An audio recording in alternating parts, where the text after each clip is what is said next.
on 1161 and 1584 AM and in stereo on DAB.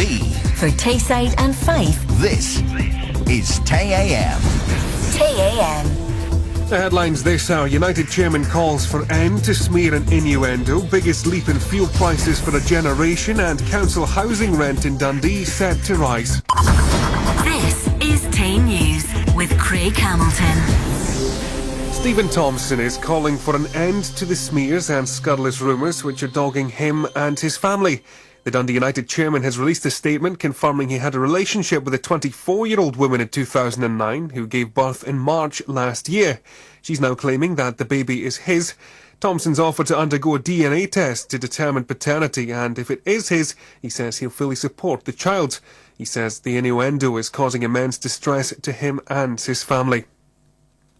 Tony Blair's told the Iraq inquiry Britain would be up for regime change if that was the only way of tackling Saddam Hussein's supposed weapons of mass destruction. The former Prime Minister's been recalled to answer questions on the decision to go to war. He says his cabinet was aware of what would happen if Saddam didn't comply with UN demands. The policy was totally clear. The policy was, we are going to deal with this issue. Our preference is to deal with it through the United Nations, but not dealing with it is not an option. The National Motoring Agency says Scotland's seen the biggest monthly leap in fuel prices for a generation. The AA's found the cost of filling up a litre of petrol and diesel soared by around 6 pence last month. It's because of a fuel duty hike earlier this month and the VAT increase. The body's spokesperson Luke Bosdit's calling for the government to intervene. From the AA's point of view, we would like to see action taken much more quickly, and that would be the shelving of the April fuel duty increase, which will add yet another 3.5p to the price of petrol.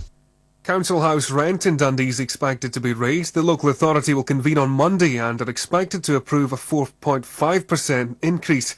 A public consultation on the matter failed to garner massive reaction, with only a 3% return.